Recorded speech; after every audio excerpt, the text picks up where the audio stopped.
So, I like action movies, but I hate the way biomechatronic devices are portrayed. And it's not just because they routinely violate the laws of physics. I mean, it's not touching down your skin that kills you, it's the acceleration. Please, take the class, people. And it's not because they set the bar really high. It's nice to have something to strive for, right? It's because they make it look easy.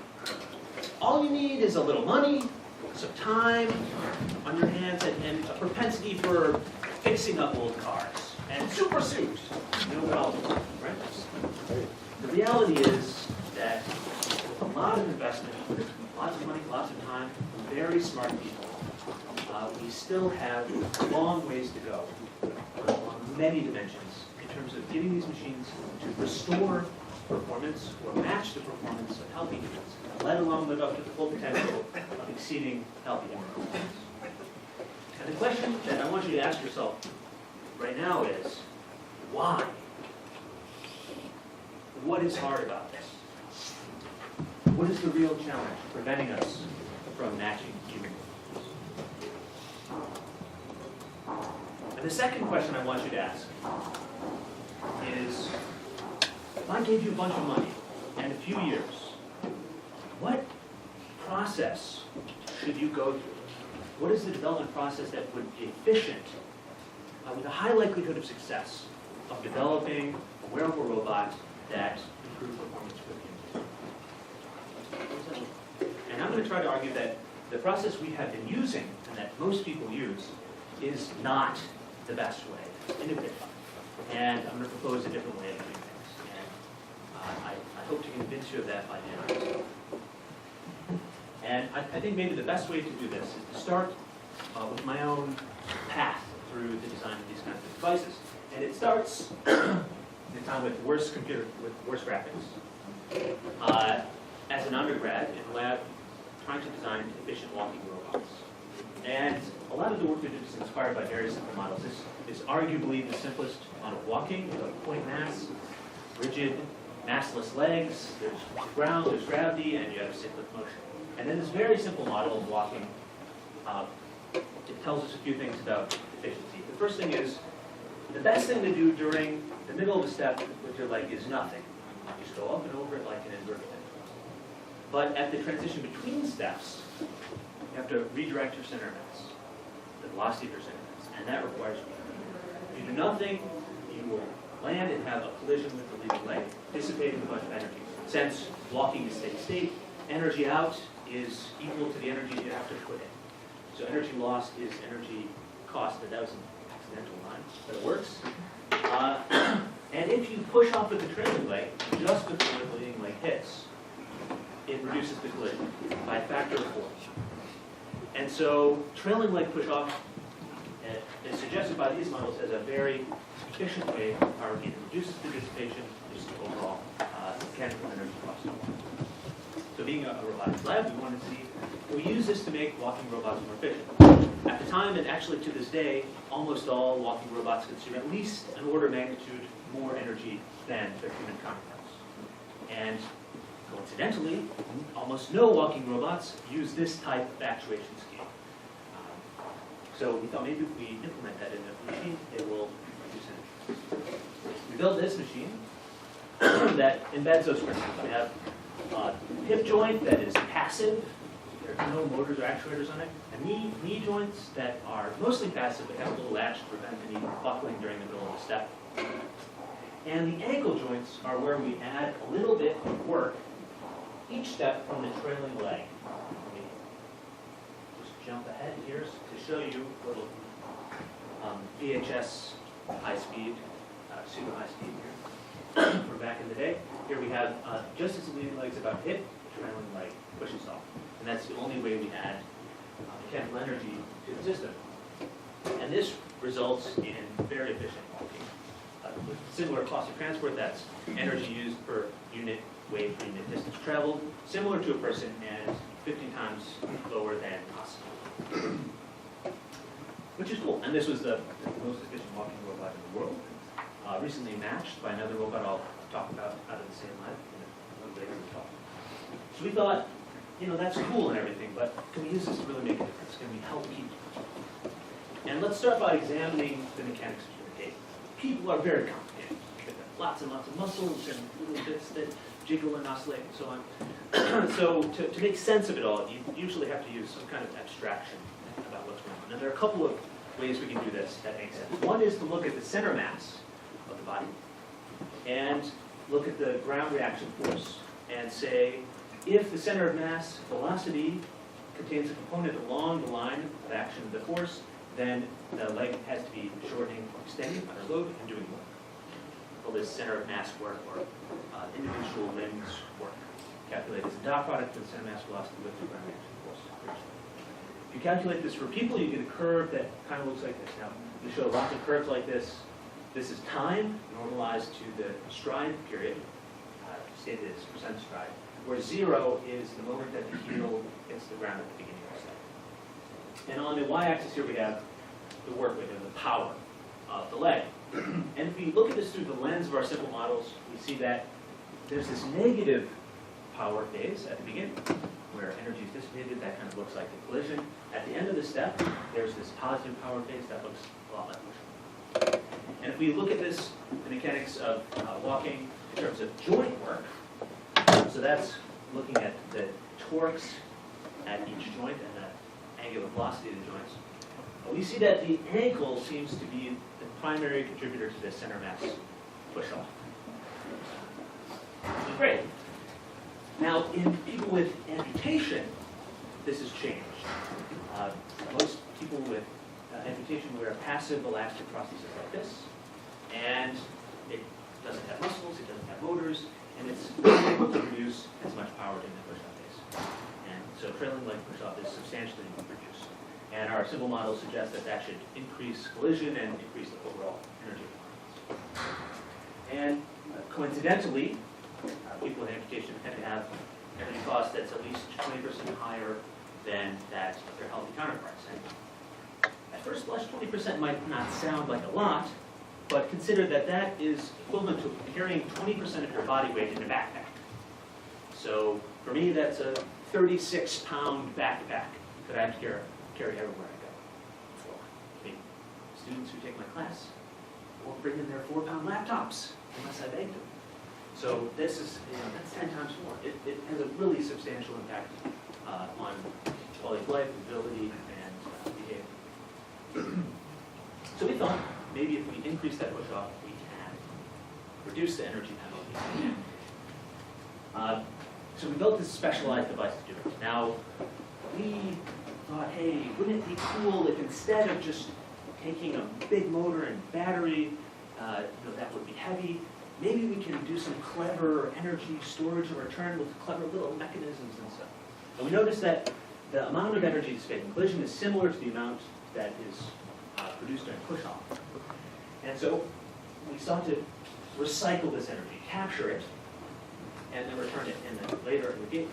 So you see this machine captures energy during heel strike. And then at the end of the step, there's a big spring here, and returns that energy for push-off. So here you can see stepping on the spring, it's latched in place by a little friction clutch, and a separate clutch on the toe releases the spring later in the gait cycle and returns it. And because we're not producing any of that push-off work with motors, it uses less than 1 watt of electricity. Cool, right?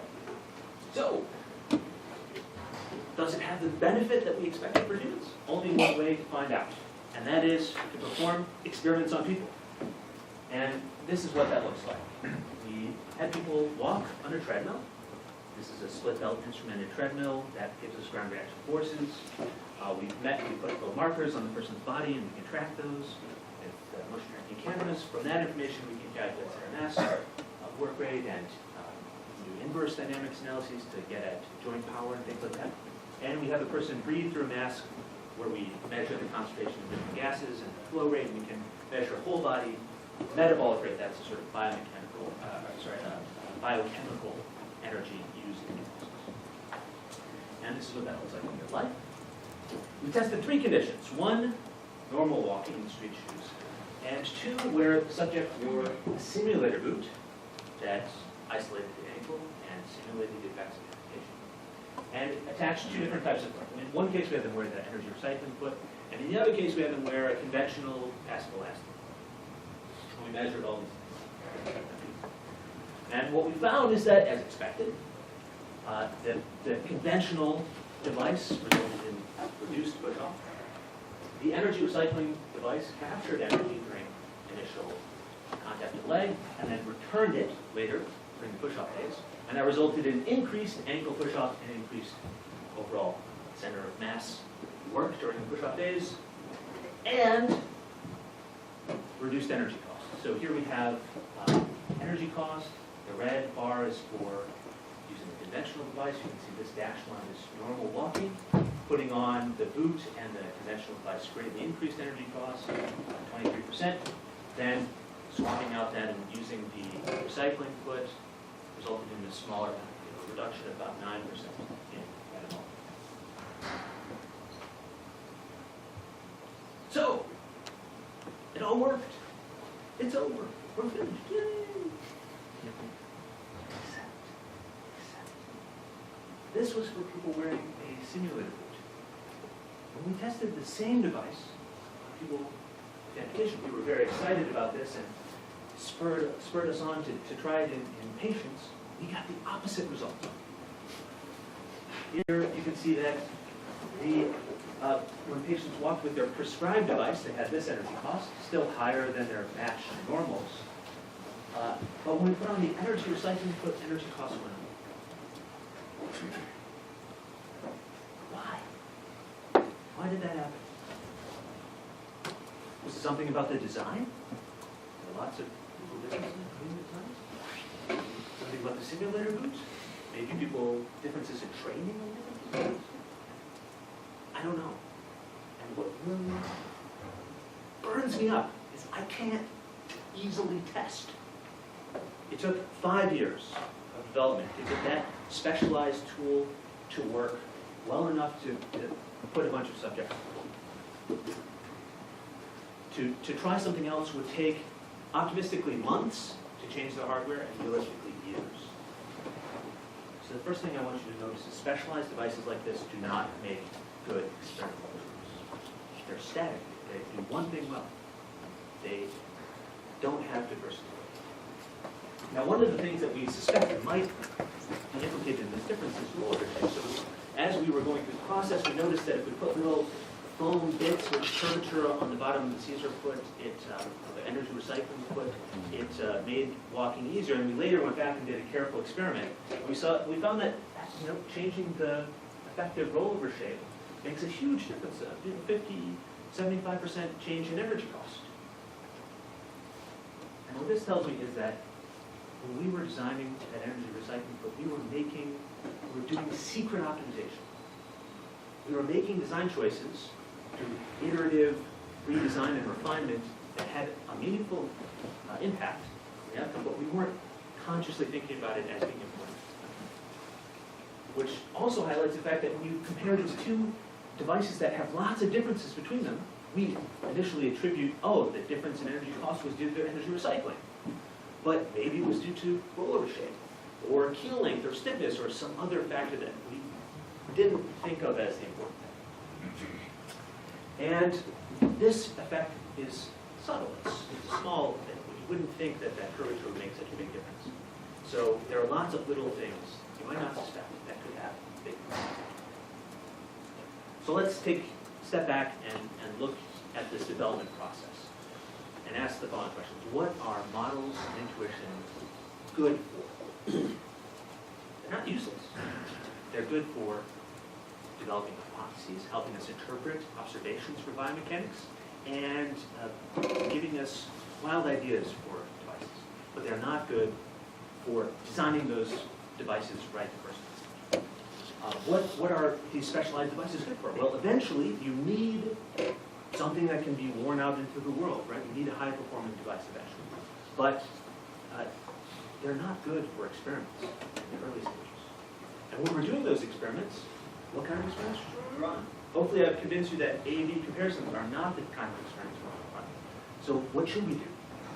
And maybe we'll want to do things where we only change one thing across conditions. We carefully control everything else. And we do try a range of values of the factor that we think is important. So let's come back to our first question. What is the real challenge? I think, say again? Oh, okay. I was thinking you were asking us. Oh, sorry. Well, I want you to think about it, and then I want you to. So I think it's not clever. I don't think it's about we need better power density motors or better resolution encoders or things like that. We've gotten extremely good at making great robots over the last 20, 50, 100 years maybe. Really good machines that meet performance criteria.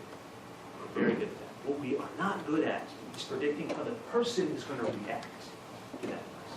We have empirically verified models for, say, stress in a beam and when it's going to break, but we don't know how the person is going to react when you apply some weird load to their leg. And I like to think this is the Tony Stark problem. Roboticists are obsessed with implementation, how to make cool designs that do something that they hypothesize is beneficial before they know whether it will be beneficial, right? And so you can spend a lot of time building specialized devices that end up not helping anybody. And actually, this happens a lot in our field, even though many of us don't talk. So I think a better way to do things might be what I like to call human in the loop. So get to an experiment on a person as fast as possible, because that's where all the interesting stuff happens. Try to decouple what the device is doing from the design of the device, right? Try to decouple these things because designing stuff can take long. And don't compare two little pinpricks in space. Map things, do sweeps. And the key tool that we are proposing to use for this kind of design, we call universal prosthesis emulators. And the idea here is it's a haptic interface, and you strap it on your leg, and it pretends to be some design that you want to see it will be beneficial, or some design with a value of a factor that you're trying to test. And this is our version of that. So we have a schematic of the system. There's a large motor and powerful real-time control, electronics hardware that are off-board.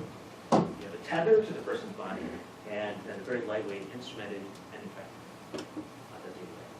And this is a photograph of what it looks like in our lab. This is a 2 kilowatt AC servo motor. There's a little Bowden kit. We can barely see this black line here. And then, over here we have the PhD nest with all the big electronics pieces.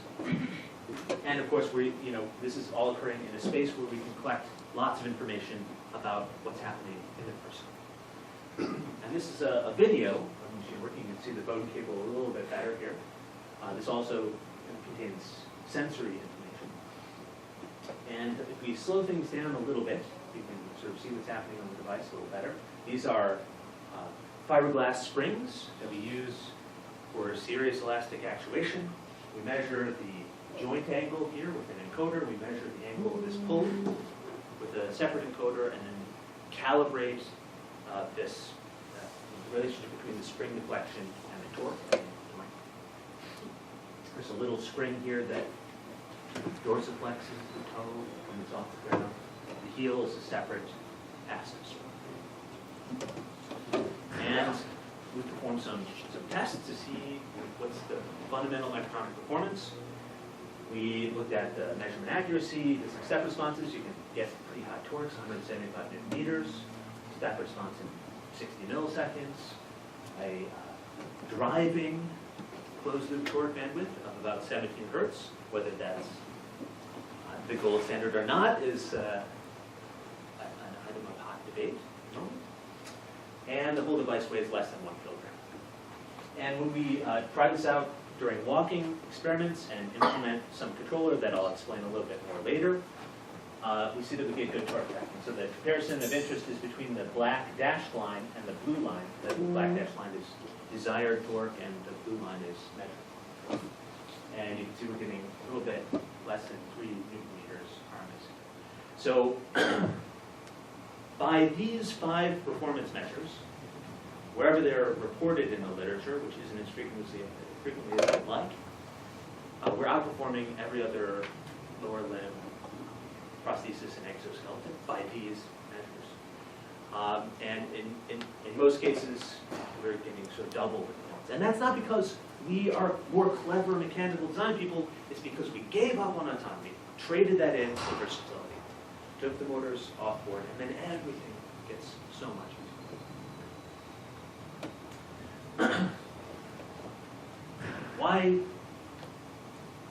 is that? Why should you care about this? Well, if you have a wacky idea about what your device should do, you can test it on a person in a matter of hours, not years, right? If you are not a builder, you can still test your idea.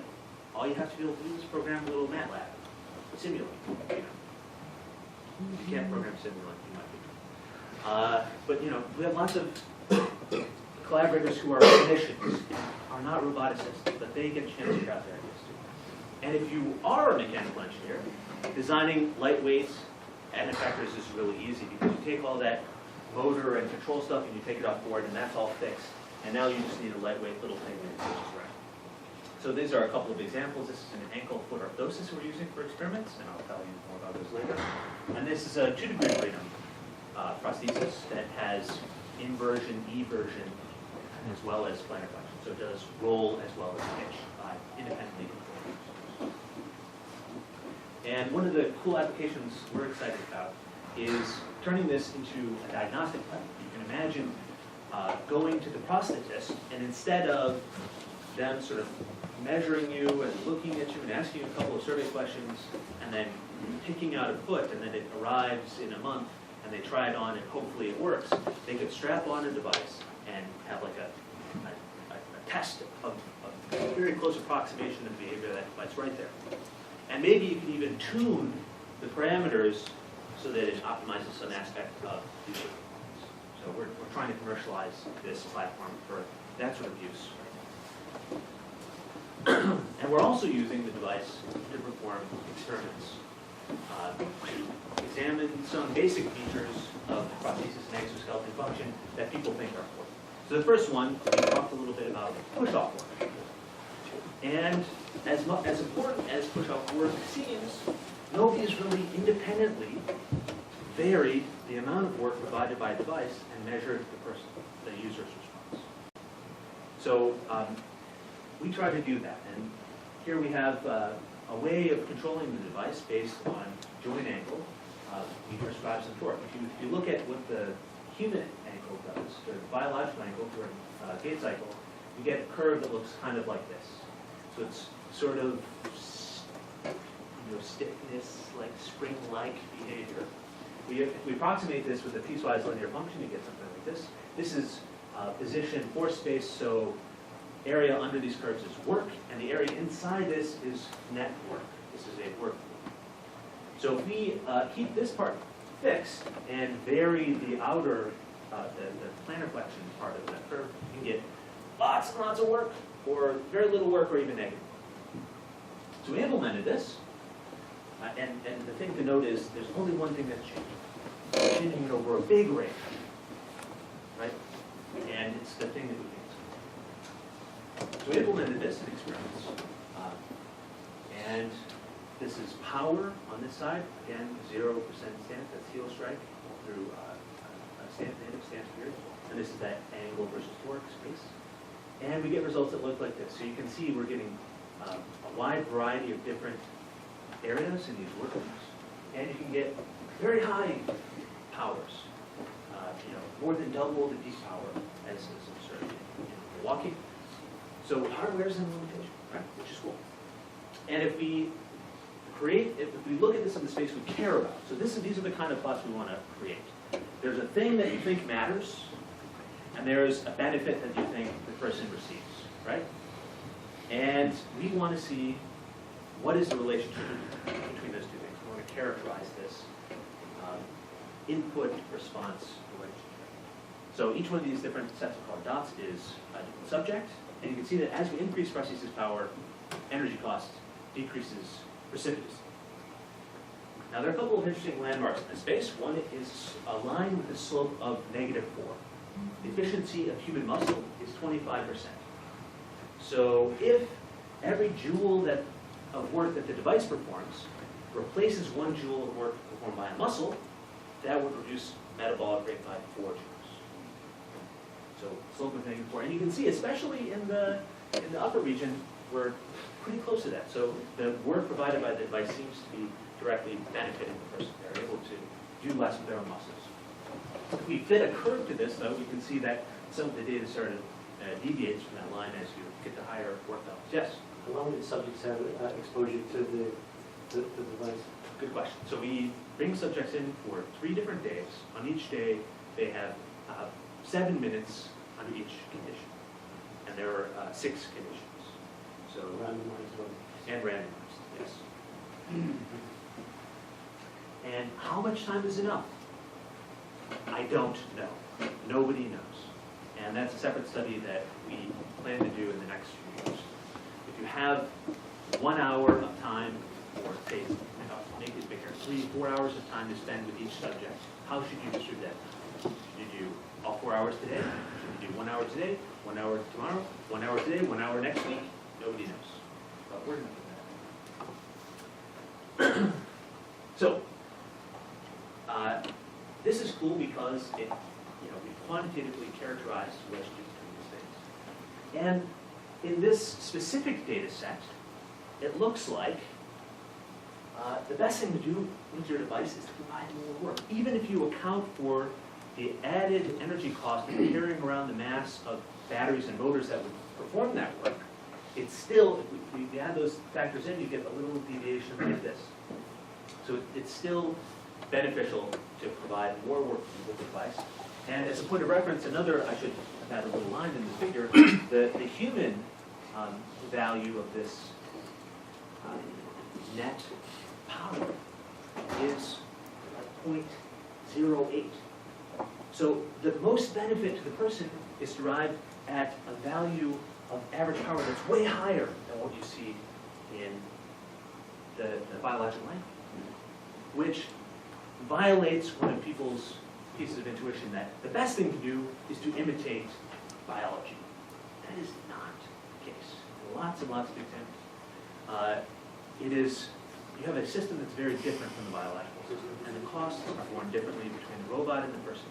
And so we have every reason to expect that the optimum for the person does not look the same as when the person is physically integrated with and paying for the behavior of the device.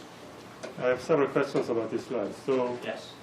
first, why the sign changes from negative to positive in the net size power and the metabolic rate? So what we do is, instead of providing an extra push-off, in these conditions up here, we provide a torque when the ankle is dorsiflexing, so a torque that's in the opposite direction of motion, absorb energy, and then right when the ankle would normally push off, we set the torque to 0. It disappears. So it goes, it absorbs, and then, like walking in sand, right? And second question is, so your interpretation about the -4 coefficient of the linear relation is interesting, but that is net prosthetic power is applied only to the ankle, right?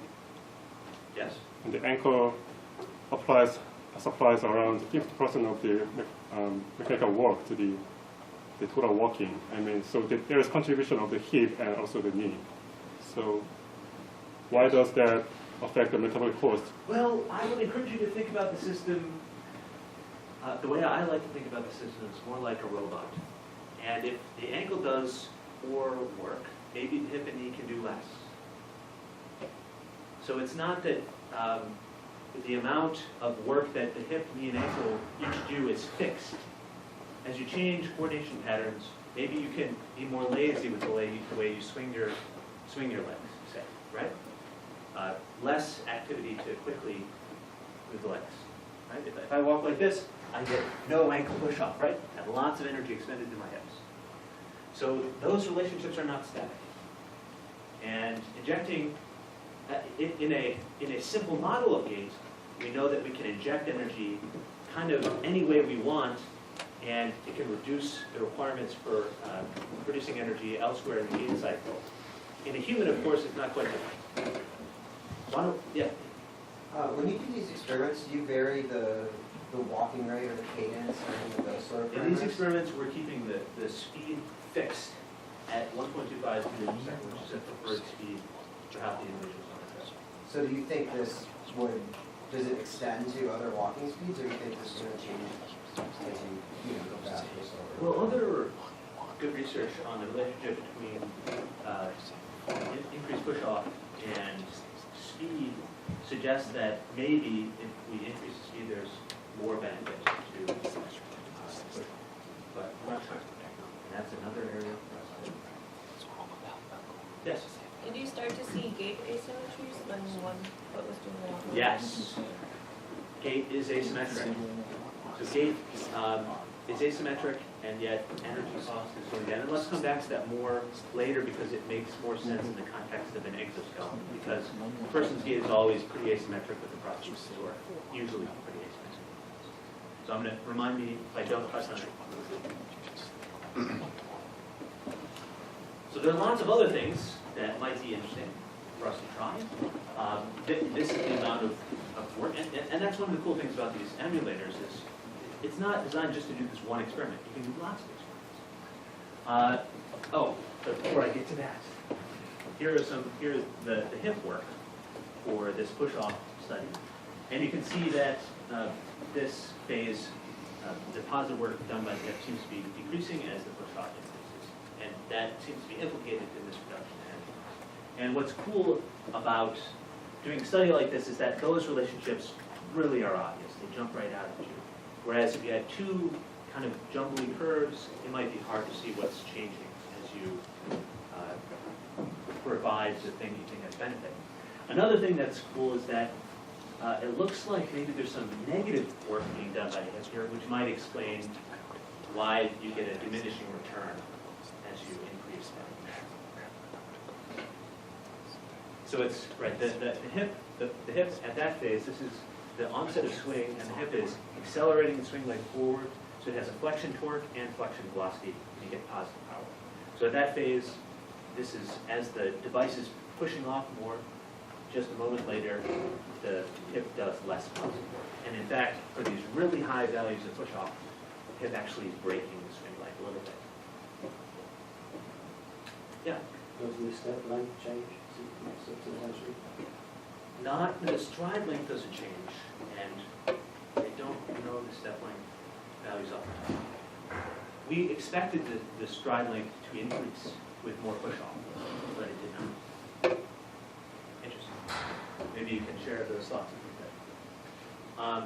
And we're currently, since these results turn out to be interesting, we're currently conducting the same protocol. So in addition to push-off work, maybe time is important. And it's hard in most systems to isolate the timing of onset of positive power from the magnitude of work. But with a system like this, you have such a big motor, you can make positive work happen whatever you want. And so we worked on a protocol that varied the onset of positive power. This curve is a little bit inaccurate in this figure. I apologize, hot off the press stuff. But these numbers correspond to the moment at which the curve becomes positive. And what we see is that if we look at metabolic energy costs, with appropriate timing, you get a 10% reduction in energy costs compared to spring-like behavior. And with bad timing, it's, even though you gave the person lots of energy, it's as if you didn't give them anything at all. So you expended a lot of electricity and so on, but the person doesn't receive it back. So apparently timing matters too. So we're performing really similar experiments with our ankle exoskeleton. And one of the cool things about the exo work is that you can take a healthy person and try to reduce their energy costs down below normal values, like walking in straight shoes. And we dubbed this the normal barrier of locomotion. And until recently this year, it had not been broken. I now am aware of 3 groups that have broken it in some way or another, and we are one such group. I know Hugh Harris group is hot on the trail of this. And here's what so if we have a person walking on a treadmill, and we have an ankle foot orthosis, this thing is providing a little bit of push-off assistance at the end of each step. This is what the angle torque curve looks like. So we're providing a big boost, maybe 20-some joules on every step. And when you strap on the device and have it behave in zero assistance mode, which we achieve by making this cable go slack. So it's really very low impedance, just the inertia of the device, which is low. This thing weighs about 500 grams. But nevertheless, there's a bit of mass that 500 grams costs you something, and metabolic cost goes up. Then we turn on assistance, and energy cost is reduced down to below normal values. And we only have 4 subjects so far, but we're getting values between 5 and 20% reduction with a unilateral device. Now this is a case where that asymmetry really matters. Especially our clinical collaborators have a strong intuition that asymmetry bad. Asymmetry always worse. And in some simple models of locomotion, you can show that asymmetric gait has more overall mechanical energy expenditure. However, in this case, the person only accounts for some of the mechanical work, and the device accounts for other work. And so the person's asymmetry increases as we increase assistance, and their energy cost decreases. So again, violating our expectations based on intuition. And we hope to be able to turn this into an autonomous device. Our rough calculations suggest that the mass of the little backpack you would need is pretty small compared to the energy reduction provided by the device, especially the legs. We're excited about that. And every time I mention this, people ask me things like, if you make walking easier, don't people just get less exercise and get fatter? And then don't we have an obesity epidemic in this country? And isn't that why you're designing this prosthetic feet? And I think it's an interesting hypothesis, but I have an opposite hypothesis. I think that if you make walking a little bit easier, people will walk more. And they'll walk so much more that even though with each step they burn less energy, over the course of a week they burn more energy. They take the bus less often. They decide to walk down the hall. They get that drink of water more, and so on. And we are currently performing experiments with instrumented shoes in which we're testing that hypothesis. Okay, so once you can reduce energy cost of walking, it opens up a bunch of other interesting higher level studies you can try. And we're interested in trying to come up with new methods of rehabilitation. And the community that we're in is a little bit obsessed, preoccupied with energy cost, and humans choosing ways to walk that minimize energy cost. So we developed a hypothesis that if we change the relationship between what the person does and their energy cost, that they will change their behavior. And the way we're trying to do this is with selective assistance. So we know that if we give you assistance, we drive your energy cost down. But we don't want you to keep the same behavior. Or in fact, you can imagine maybe the minimum in this assisted curve goes in the opposite direction of what we want you to do. Maybe you have had a stroke and you use your paretic limb less. We want you to use your paretic limb more. We want to see muscle activity go up. So if you use your paretic limb more, then we give you some assistance. And if you use it a lot more, we give you full assistance. Such that changing your gait from the way you walk in the door actually makes it easier to walk. You change it the way you walk. And we're hoping that people will sense this gradient and go to the new minimum. And what we found is that sometimes that works, and sometimes it doesn't. And the way that works and when it doesn't part is kind of interesting, and we are currently trying to probe those dynamics to understand them.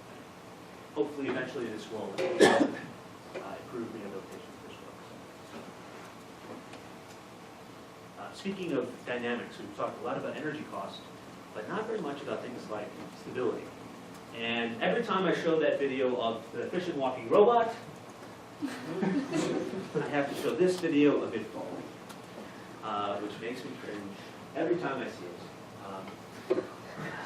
So it is the most efficient walking robot in the world, but it was not the most stable walking robot.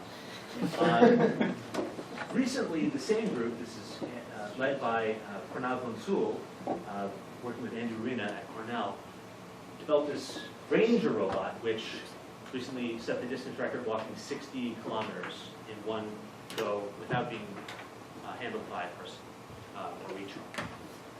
And the trick to that machine is that on each step, it looks at its state at the moment of heel strike and then makes one control decision as to how the stiffness of the vertical spring at the hip and how much it pushes off with its ankle.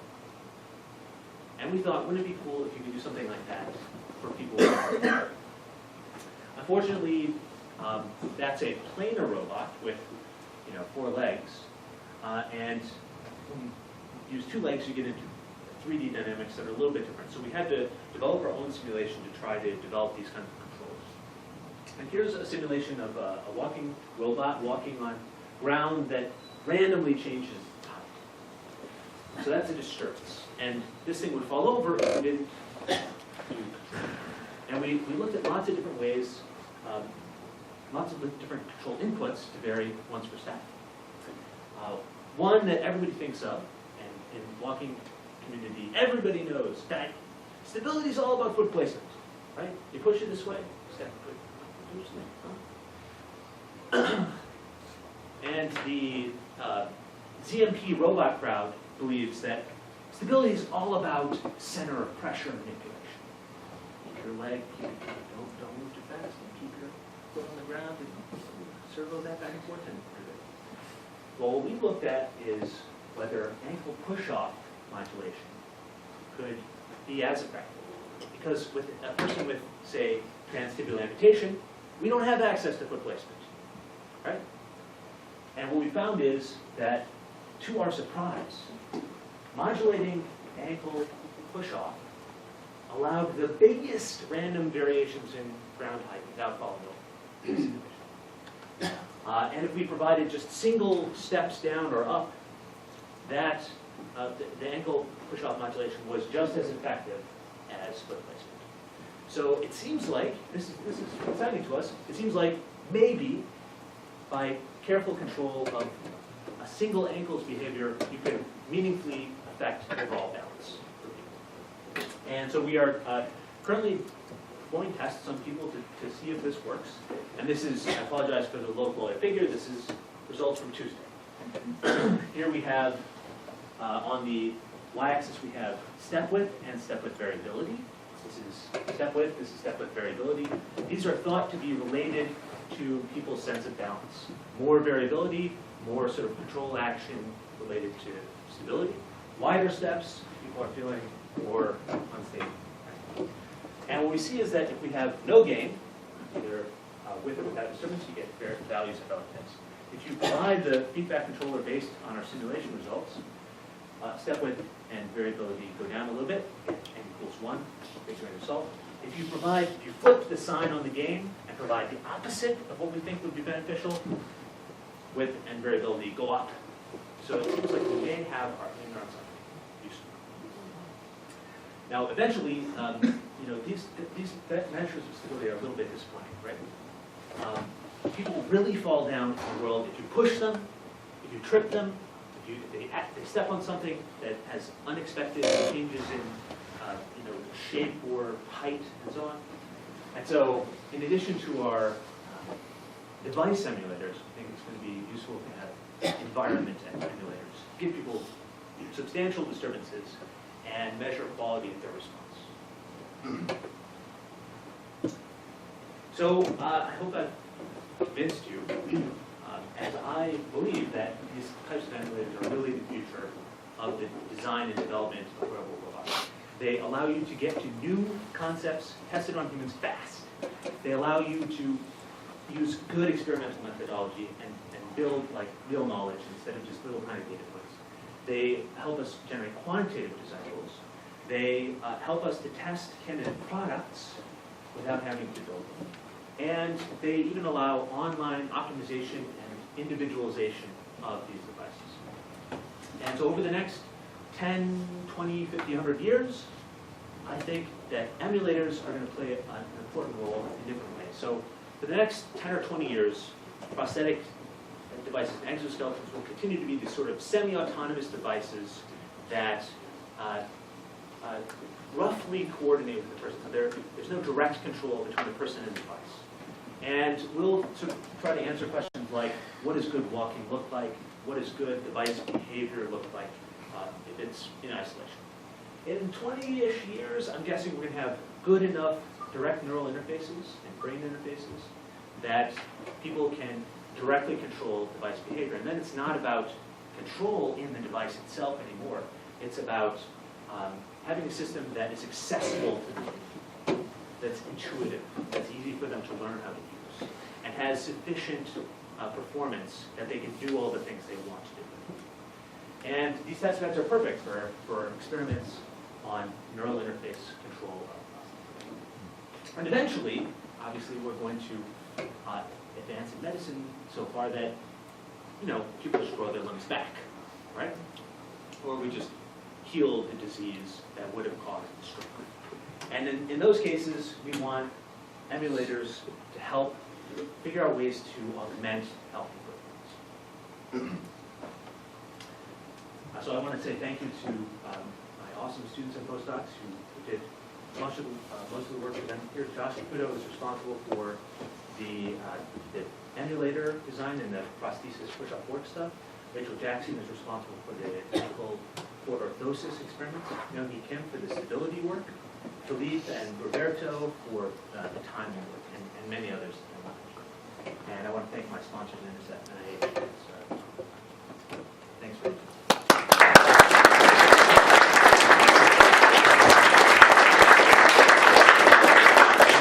We have like 5 minutes, 10 minutes? as long as you want. As long as you are willing to stay, I will talk. Yes. Steve, I have 2 questions, like more of a challenge to think.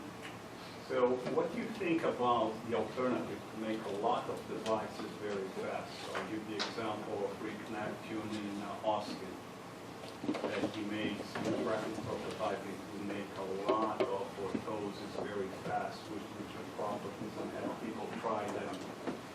The second, Can I answer one at a time? I think that's a great approach for some problems. So if the types of devices that you want to test are easy to make, then that's great. But usually these robotic prostheses and exoskeletons, they're complicated, hard design problems. And the main constraints have to do with autonomy. It's about making something that fits in the package and doesn't weigh too much and still has enough performance. And people add lots of things like parallel springs and clutches and lots of clever little bits. And in those cases, the time to build is prohibitively long to build lots of them. In those cases, absolutely, I think it's a great way to do it. then the second one is an open-ended question. You showed in the beginning and you made a comment that when you have an artificial passive leg, guarantee the amputee is going to spend more energy. So I was going to ask you just to speculate because if I would take your graph and take the CO2, we should not let that South African run the race because he was consuming less CO2. Oscar Pistorius with the blade notes. Yes. So I'm just like curious how you think about that and how, because you So- show one measurement. So Well, the question of whether Oscar Pistorius had an advantage with the passive blade legs, we could get into a long debate about. I think the answer is no. I don't think he had an advantage.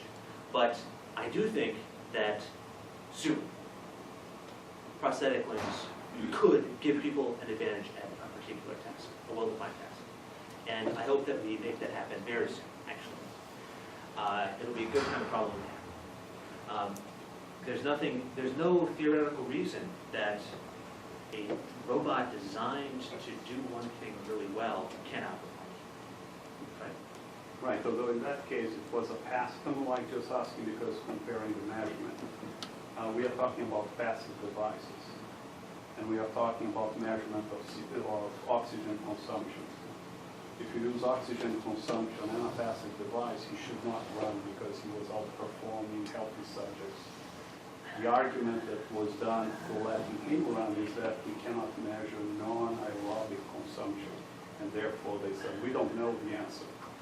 So I think the reason that he was let run is because we don't know the answer. It's Okay. not that we... So I'm going to believe you that so because I don't remember the details of the experiments that he performed on his students.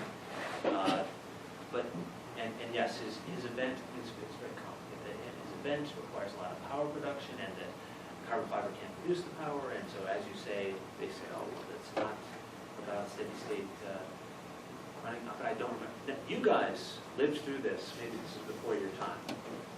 Because Hugh, I know, was deeply involved in this legal battle, and so was Roger Crom. And I've talked at length with them about this, and walked away very convinced that Pistorius had no advantage. But I don't remember the details. I think from what I heard is that because the race is very fast and it's consuming non-aerobic energy, it cannot be measured, and therefore they could not come to a conclusion. So if I can not answer your question and just say something different. I think that the question of whether or not somebody should run in the Olympics is not really about these kinds of things. It's a social and political question. And I think that they made their own decision first, and they eventually made their own decision. And absolutely, people with amputation should be allowed to compete. Somebody had a, yes? So I think the idea of using emulation system is great idea. Quite a pioneer here. Yes, I neglected to mention that But I was going to say Flowers in the 70s had a very, very similar, yes. But one of the things that I actually think that was thinking for the upper extremity that was that was easy. later. One of the open questions is when you're making exoskeletal devices, the things that go on people, there are two difficult design problems. One is how you transmit loads to the human without hurting them. Yes, The skin doesn't like to be put under pressure. yes. And the other is how do you manage the kinematics so that you don't conflict with the kinematics of the biological one, which is a problem for exoskeletal devices. Any comments on those, and could you address them in an emulator system? That is an excellent question. So right now, we aren't trying to directly address those questions with an emulator, and I will have to think about that. But we have been trying to address them in the design of the interface. And so the first thing is you want loads that are low force, low pressure, and normal to the body. No shear. Right, no shear. So we were very careful. We did lots of free body diagrams, to make sure that this device produces a force like that, posterior orientation of the anterior proximal portion of the tibia. This force is directly transmitted to the ground, so that it doesn't go through the foot. And then, it's hard to see here, but there's a little rope that loops under the heel of the shoe. That's always in tension, so you can get away with this tiny little structure. And so there's sort of, you got this three forces, one like this, and one like that. And they cancel out, and they all are basically normal to the body.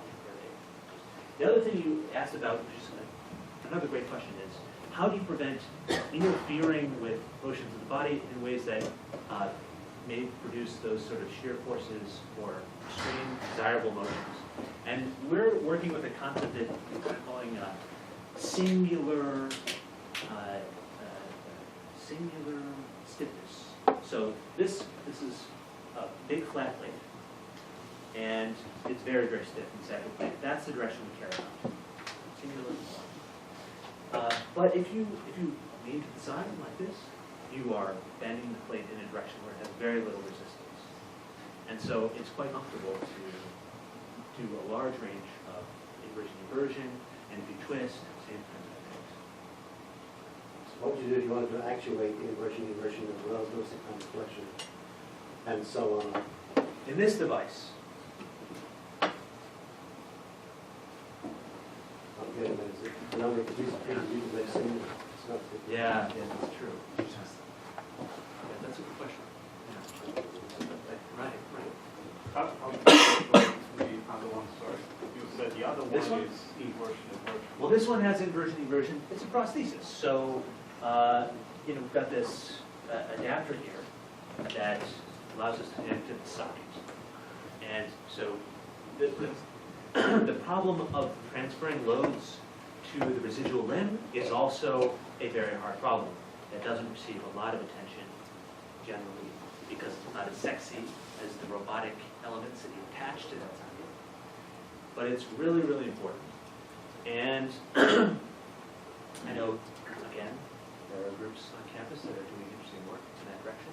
So we're assuming that the socket can handle whatever forces we give it, in this case, which makes it. That was, welcome to the jungle, you're correct. So you mentioned about the energy and also stability. So if you want to apply these kind of devices to real human walking, how would you measure the stability of human walking? How do you measure stability? Yeah. That is a great unanswered question. Nobody can agree on a good measure of stability under unperturbed circumstances. You have people promoting things like dynamic stability, looking at Lyapunov exponents and stuff like that, which, You have people looking at variability, like, we did there. Because you can show examples of cases where a change in one direction of those metrics does not correspond to a reduced likelihood of falling, right? And so what we really want, I think eventually what we need is just to get over this, suck it up and make perturbers, make disturbers, give people pushes.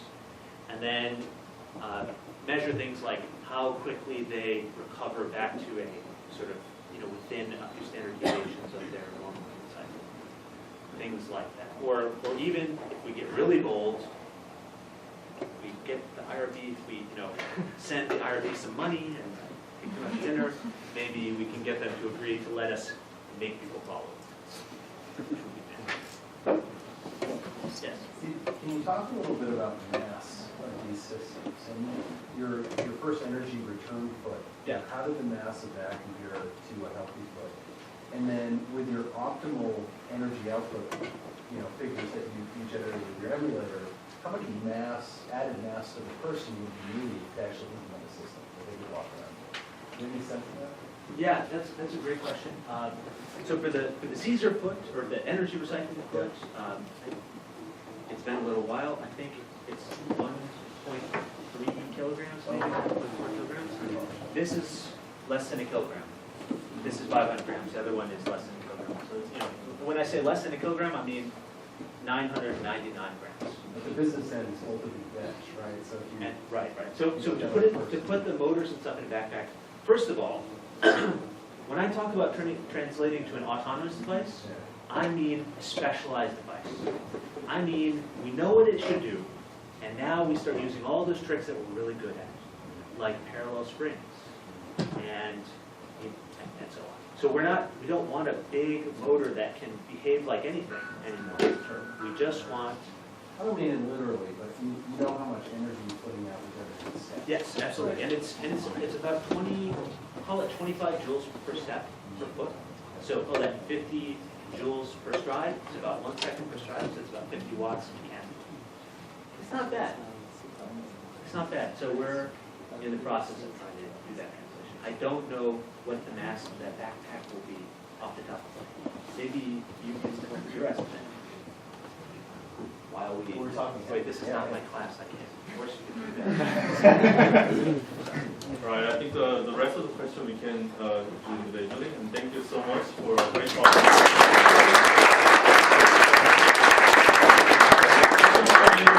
There's some refreshment out there, left over, so participants take that. Have a nice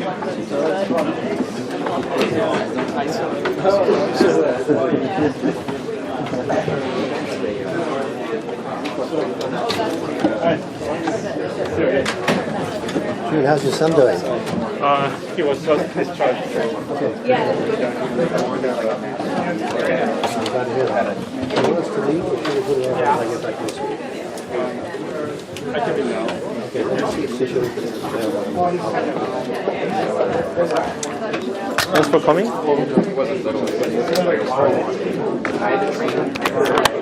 태워시키고 왔어.